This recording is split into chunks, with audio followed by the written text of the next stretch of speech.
শ্রীলঙ্কার বিরুদ্ধে প্রথম টেস্টে কি টিম ইন্ডিয়ার অধিনায়কত্ব করতে দেখা যাবে কেএল রাহুলকে? কারণ সিরিজ শুরু হওয়ার আগেই ভারতীয় শিবিরে বড়সড় দুশ্চিন্তা তৈরি হয়েছে। বর্তমান অধিনায়ক শুভমান গিল নেটে অনুশীলন করার সময় চোট পেয়েছেন। এখন প্রশ্ন হচ্ছে, গিল যদি প্রথম টেস্ট থেকে ছিটকে যান তাহলে তার জায়গায় কে খেলবেন? সরফরাজ খান কি আবারও টেস্ট দলে সুযোগ পাবেন, নাকি ঋতুরাজ গায়কোয়াড়ের প্রত্যাবর্তন ঘটবে? শুধু গিলের চোটই নয়, শ্রীলঙ্কার বিরুদ্ধে আসল লড়াই শুরু হওয়ার আগেই টিম ইন্ডিয়া এক নয় বরং 4টি বড় ধাক্কা খেয়েছে। আর এর মধ্যেই আরও একটি বড় প্রশ্ন উঠে এসেছে, গৌতম গম্ভীরের নৌকা শেষ পর্যন্ত কিভাবে পার হবে? কারণ সোশ্যাল মিডিয়ায় ইতিমধ্যেই এমন খবর ঘুরছে যে শ্রীলঙ্কার বিরুদ্ধে এই টেস্ট সিরিজে যদি ভারত হেরে যায় তাহলে হেড কোচ গৌতম গম্ভীরের চেয়ারও নাকি বিপদের মুখে পড়তে পারে। টিম ইন্ডিয়ার প্রথম এবং সবচেয়ে বড় ধাক্কাটা এসেছে অধিনায়ক শুভমান গিলকে ঘিরে। শ্রীলঙ্কার বিরুদ্ধে টেস্ট সিরিজ শুরু হওয়ার ঠিক আগে এই খবর ভারতীয় ক্রিকেট সমর্থকদের চিন্তায় ফেলে দিয়েছে। গিলের চোট কতটা গুরুতর, তিনি কি প্রথম টেস্টে খেলতে পারবেন, আর অনুশীলনের সময় ঠিক কী হয়েছিল? শ্রীলঙ্কা সফরে পৌঁছানোর পর ভারতীয় দলের অনুশীলন চলাকালীন চোট পান শুভমান গিল। নেটে ব্যাটিং এবং স্লিপে ক্যাচিং প্র্যাকটিস করার সময় তার ডান হাতের রিং ফিঙ্গার অর্থাৎ অনামিকা আঙুলে চোট লাগে। চোট লাগার পরই সক্রিয় হয়ে ওঠে বিসিসিআইয়ের মেডিকেল টিম। গিলের শারীরিক অবস্থার উপর ক্রমাগত নজর রাখা হচ্ছে, তবে আপাতত বড় কোনো ফ্র্যাকচার কিংবা গুরুতর চোটের খবর সামনে আসেনি। কিন্তু টিম ম্যানেজমেন্টও কোনো রকম ঝুঁকি নিতে চাইছে না। এই কারণেই শুভমান গিলকে শ্রীলঙ্কা একাদশের বিরুদ্ধে 3 দিনের ওয়ার্ম আপ ম্যাচ থেকে বাইরে রাখা হয়, আর তার অনুপস্থিতিতে দলের নেতৃত্বের দায়িত্ব দেওয়া হয় কেএল রাহুলকে। এখন স্বাভাবিকভাবেই সবচেয়ে বড় প্রশ্ন, গলে শুরু হতে চলা প্রথম টেস্টে কি শুভমান গিলকে দেখা যাবে? ভক্তদের জন্য আপাতত স্বস্তির খবর রয়েছে। প্রাথমিক আপডেট অনুযায়ী পরিস্থিতি ইতিবাচক। মেডিকেল টিম আশাবাদী যে গিল সময় মতো পুরোপুরি ফিট হয়ে উঠতে পারবেন। তবে ক্রিকেটে চোটের ক্ষেত্রে সে সিদ্ধান্ত নেওয়া হয় মেডিকেল রিপোর্ট এবং ম্যাচের আগে ক্রিকেটারের ফিটনেস দেখে। অর্থাৎ গিল যদি শেষ পর্যন্ত ফিট না হতে পারেন তাহলে প্রথম টেস্টে অধিনায়কত্বের দায়িত্ব কেএল রাহুলের হাতে তুলে দেওয়া হতে পারে। এবার আসা যাক আরও একটি গুরুত্বপূর্ণ প্রশ্নে। শুভমান গিল যদি সত্যি প্রথম টেস্ট থেকে ছিটকে যান তাহলে তার জায়গায় দলে কে সুযোগ পাবেন? এখানেই সামনে আসছে দুটি নাম, সরফরাজ খান এবং ঋতুরাজ গায়কোয়াড়। বর্তমান পরিস্থিতি অনুযায়ী সরফরাজ খানের পাল্লাই কিছুটা ভারী বলে মনে হচ্ছে। সরফরাজকে টেস্ট ক্রিকেটের জন্য বিশেষজ্ঞ ব্যাটসম্যান হিসেবে ধরা হয়। দীর্ঘদিন ধরে ফার্স্ট ক্লাস ক্রিকেটে তিনি প্রচুর রান করেছেন, আর যখনই টিম ইন্ডিয়ার হয়ে টেস্ট খেলার সুযোগ পেয়েছেন তখনই ব্যাট হাতে নিজের সামর্থ্যের প্রমাণ দিয়েছেন। তাই টিম ম্যানেজমেন্ট যদি গিলের জায়গায় এমন একজন ব্যাটসম্যানকে খেলাতে চায় যিনি টেস্ট ক্রিকেটে ইতিমধ্যেই নিজেকে প্রমাণ করেছেন, তাহলে সরফরাজ খান নিঃসন্দেহে একজন শক্তিশালী দাবিদার। তবে ঋতুরাজ গায়কোয়াড়কেও পুরোপুরি বাদ দেওয়া যাচ্ছে না, কারণ টেকনিকের দিক থেকে তিনি অত্যন্ত শক্তিশালী ব্যাটসম্যান এবং ঘরোয়া ক্রিকেটেও ধারাবাহিকভাবে ভালো পারফর্ম করেছেন।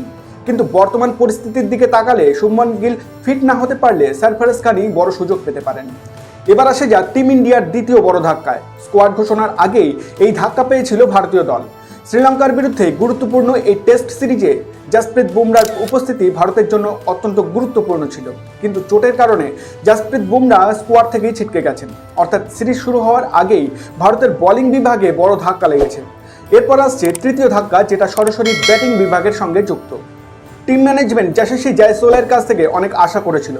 প্রত্যাশা ছিল তিনি ওপেনিংয়ে নেমে নতুন বলের মোকাবিলা করবেন, দলকে ভালো শুরু দেবেন এবং বড় ইনিংস খেলে প্রতিপক্ষের উপর চাপ তৈরি করবেন। কিন্তু গত কয়েকটি সিরিজে যশস্বীর ব্যাট থেকে সেই চেনা ছন্দ দেখা যায়নি, যেটা তার কাছ থেকে প্রত্যাশা করা হয়। এবার আসি 4 নম্বর ধাক্কায়, আর এই জায়গায় নামটা হলো ঋষভ পান্থের। টিম ম্যানেজমেন্টের পান্থের উপরও যথেষ্ট ভরসা রয়েছে। প্রত্যাশা করা হচ্ছে নিজের পরিচিত আক্রমণাত্মক ব্যাটিং দিয়ে তিনি কঠিন পরিস্থিতিতে দলকে সামলাবেন এবং বড় ইনিংস খেলে ম্যাচের মোড় ঘুরিয়ে দেবেন। কিন্তু চিন্তার বিষয় হলো ওয়ার্ম আপ ম্যাচেও পান্থের ব্যাট থেকে বিশেষ কিছু দেখা যায়নি। আর টেস্ট সিরিজ শুরু হওয়ার আগে ঋষভ পান্থের এই ফর্ম অবশ্যই টিম ইন্ডিয়ার জন্য খুব একটা ভালো খবর নয়। অর্থাৎ শ্রীলঙ্কার বিরুদ্ধে প্রথম বল পড়ার আগেই ভারতীয় দলকে একাধিক সমস্যার মুখোমুখি হতে হচ্ছে। এবার জেনে নেওয়া যাক ভারত এবং শ্রীলঙ্কার মধ্যে হতে চলা প্রথম টেস্ট ম্যাচের সম্পূর্ণ সময়সূচি। ভারত ও শ্রীলঙ্কার মধ্যে প্রথম টেস্ট ম্যাচটি অনুষ্ঠিত হবে গলে। ভেন্যু হলো গলে ইন্টারন্যাশনাল ক্রিকেট স্টেডিয়াম। ভারতীয় সময় অনুযায়ী সকাল 9:30টায় হবে টস এবং তার ঠিক আধ ঘন্টা পরে শুরু হবে ম্যাচের প্রথম বল। আপনারা যদি মোবাইলে এই ম্যাচটি দেখতে চান তাহলে জিও হটস্টার অ্যাপে লাইভ স্ট্রিমিং দেখতে পারবেন, আর টিভিতে ম্যাচটি দেখতে চাইলে স্টার স্পোর্টস নেটওয়ার্কে সরাসরি সম্প্রচার দেখা যাবে। এবার একটু নজর দেওয়া যাক ভারত ও শ্রীলঙ্কার টেস্ট হেড টু হেড রেকর্ডের দিকে। দুই দল টেস্ট ক্রিকেটে এখন পর্যন্ত মোট 46 বার মুখোমুখি হয়েছে। আর এর মধ্যে ভারত জয় পেয়েছে 22টি ম্যাচে, অন্যদিকে শ্রীলঙ্কার জয় রয়েছে মাত্র 7টি ম্যাচে, আর 17টি ম্যাচ ড্র হয়েছে। অর্থাৎ পরিসংখ্যানের দিকে তাকালে টেস্ট ক্রিকেটে ভারতীয় দলের পাল্লা অনেকটাই ভারী, কিন্তু ক্রিকেটে শুধু পরিসংখ্যানই শেষ কথা নয়। দলের কন্ডিশন, পিচের চরিত্র এবং দুই দলের বর্তমান ফর্ম সবকিছুই ম্যাচের ফলাফলে বড় প্রভাব ফেলতে পারে। তাই এখন দেখার বিষয়, গলে ভারত কি জয় দিয়ে সিরিজ শুরু করতে পারে, নাকি নিজেদের ঘরের মাঠে শ্রীলঙ্কা বড় কোনো অঘটন ঘটিয়ে দেয়। আর এখানেই তৈরি হচ্ছে প্রথম টেস্টকে ঘিরে আসল উত্তেজনা।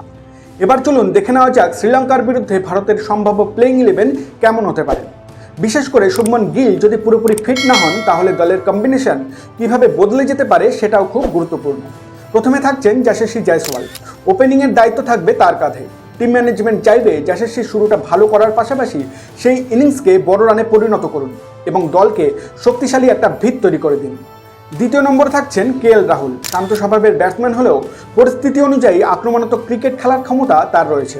আর শুভমন গিল ফিট না হলে শুধু ব্যাটিং নয়, অধিনায়কত্বের বড় দায়িত্বও রাহুলের কাঁধে চলে আসতে পারে। অর্থাৎ গিল না থাকলে রাহুলের ওপর একই সঙ্গে ব্যাটিং এবং নেতৃত্ব দুই দিক থেকেই বড় দায়িত্ব থাকবে। 3 নম্বরে দেখা যেতে পারে দেবদত্ত পাডিক্কালকে। মিডল অর্ডারের এই তরুণ এবং আক্রমণাত্মক ব্যাটসম্যান ওয়ার্ম আপ ম্যাচে রান করে নিজের দাবিকে আরও শক্তিশালী করেছেন। তাই প্রথম টেস্টেও তার কাছ থেকে একটি বড় ইনিংসের প্রত্যাশা থাকবে। 4 নম্বরে থাকবেন শুভমন গিল, যদি তিনি পুরোপুরি ফিট হয়ে ওঠেন। ফিট হলে অধিনায়কত্বের পাশাপাশি ব্যাট হাতেও তিনি ভারতীয় দলের বড় শক্তি হতে পারেন। কিন্তু ম্যাচের আগে ফিটনেস টেস্টে যদি গিলকে আনফিট ঘোষণা করা হয়, তাহলে তার জায়গায় সারফরাজ খানকে সুযোগ দেওয়ার সম্ভাবনা রয়েছে। 5 নম্বর থাকছেন wicket keeper batsman Rishabh Pant. Rishabh Pant একবার ক্রিজে সেট হয়ে গেলে ম্যাচের গতিপথ বদলে দেওয়ার ক্ষমতা রাখেন। তাই টিম ইন্ডিয়া তার কাছ থেকে একটি বড় এবং প্রভাবশালী ইনিংসের আশা করবে। 6 নম্বরে থাকছেন রবীন্দ্র জাদেজা। দীর্ঘ সময় পরে দলে ফিরে নিজের প্রত্যাবর্তনটা দুর্দান্ত করেছেন তিনি। গত ওয়ার্ম আপ ম্যাচে বল হাতে 2টি উইকেট নেওয়ার পাশাপাশি ব্যাট হাতেও গুরুত্বপূর্ণ ইনিংস খেলেছেন জাদেজা। 7 নম্বরে থাকছেন মানব সুতার। তরুণ এই অলরাউন্ডারও ওয়ার্ম আপ ম্যাচে নিজের উপস্থিতি ভালোভাবেই জানান দিয়েছেন। বল হাতে 2টি উইকেট নেওয়ার পাশাপাশি ব্যাট হাতেও রান করেছেন তিনি। এখন প্রশ্ন হলো, এই পারফরমেন্সের পর টেস্ট ম্যাচেও কি তাকে সুযোগ দেওয়া হবে? 8 নম্বরে থাকছেন কুলদীপ যাদব। চায়নাম্যান স্পিনার কুলদীপের বোলিং গত ম্যাচে যথেষ্ট কার্যকর ছিল। উইকেট নিয়ে তিনি নিজের গুরুত্ব আবারও প্রমাণ করেছেন। আর শ্রীলঙ্কার কন্ডিশনে তার ভূমিকা যে অত্যন্ত গুরুত্বপূর্ণ হতে পারে সেটা বলাই যায়। 9 নম্বরে থাকছেন আকিব নবী। জাসপ্রীত বুমরার জায়গায় দলে সুযোগ পেয়েছেন আকিব নবী। আর এখন তার সামনে সবচেয়ে বড় চ্যালেঞ্জ হলো এই সুযোগটাকে নিজের পারফরমেন্স দিয়ে স্মরণীয় করে তোলা। অর্থাৎ বুমরার অনুপস্থিতিতে আকিব নবীর ওপরও আলাদা নজর থাকবে। 10 নম্বরে থাকছেন মোহাম্মদ সিরাজ। ভারতের এই অভিজ্ঞ ফাস্ট বোলারের কাছ থেকে নতুন বলে উইকেট নেওয়ার প্রত্যাশা থাকবে। পাশাপাশি ম্যাচের গুরুত্বপূর্ণ সময়ে দলকে ব্রেক থ্রু এনে দেওয়ার ক্ষেত্রেও সিরাজের ভূমিকা অত্যন্ত গুরুত্বপূর্ণ হতে পারে। আর 11 নম্বরে থাকছেন গুরনুর ব্রাল। তার বিশেষত্ব হলো শুধু বল হাতেই নয়, ব্যাট হাতেও অবদান রাখার ক্ষমতা রয়েছে তার। গত ওয়ার্ম আপ ম্যাচে তিনি 1 ওভারেই 4টি ছক্কা হাঁকিয়ে নজর কেড়েছেন। তাই এই পারফরমেন্সের পর টেস্ট ম্যাচে তার ভূমিকা কতটা গুরুত্বপূর্ণ হয়ে ওঠে সেটাও দেখার বিষয়। তো এই ছিল শ্রীলঙ্কার বিরুদ্ধে প্রথম টেস্টের জন্য ভারতের সম্ভাব্য প্লেইং 11। তবে এখানে একটা বিষয় আবারও মনে রাখতে হবে, শুভমন গিল যদি পুরোপুরি ফিট হয়ে যান, তাহলে দলের কম্বিনেশন একরকম থাকবে। আর তিনি যদি ফিট না হন, তাহলে তার জায়গায় সারফরাজ খানকে দেখা যেতে পারে এবং অধিনায়কত্বের দায়িত্ব চলে যেতে পারে কেএল রাহুলের হাতে। অর্থাৎ সিরিজ শুরু হওয়ার আগেই ভারতীয় দলের সামনে একাধিক প্রশ্ন দাঁড়িয়ে গেছে। একদিকে অধিনায়ক শুভমন গিলের চোট, অন্যদিকে জাসপ্রীত বুমরার অনুপস্থিতি, তার সঙ্গে যশস্বী জয়সওয়ালের ফর্ম এবং ওয়ার্ম আপ ম্যাচে ঋষভ পান্থের ব্যাটিংয়ে বড় ইনিংস না পাওয়াও চিন্তার কারণ হয়ে দাঁড়িয়েছে। আর এর মধ্যেই গৌতম গম্ভীরের ভবিষ্যৎ নিয়েও সোশ্যাল মিডিয়ায় নানা আলোচনা শুরু হয়েছে।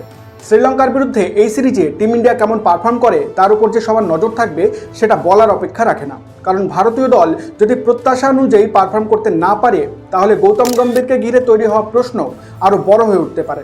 তবে শেষ পর্যন্ত মাঠের ক্রিকেটই সব প্রশ্নের উত্তর দেবে।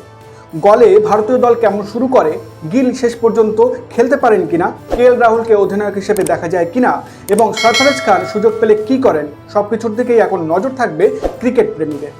এখন আপনাদের কাছেই সবচেয়ে বড় প্রশ্ন, শুভমন গিল যদি প্রথম টেস্টের আগে পুরোপুরি ফিট না হন, তাহলে কি কেএল রাহুলকেই ভারতের অধিনায়ক করা উচিত? আর গিলের অনুপস্থিতিতে তার জায়গায় কি সরফরাজ খানকে সুযোগ দেওয়া উচিত, নাকি ঋতুরাজ গায়কোয়াড়কে আরও একবার সুযোগ দেওয়া উচিত? আপনাদের মতে কোন কম্বিনেশনটা শ্রীলঙ্কার বিরুদ্ধে ভারতের জন্য সবচেয়ে ভালো হবে? কমেন্ট বক্সে অবশ্যই আপনার মতামত জানাবেন। ভিডিওটি ভালো লাগলে লাইক করুন, শেয়ার করুন, আর পরবর্তী ভিডিওর আপডেটের জন্য খেলার ফিল্ডে সুব্রত চ্যানেলটি অবশ্যই সাবস্ক্রাইব করতে ভুলবেন না।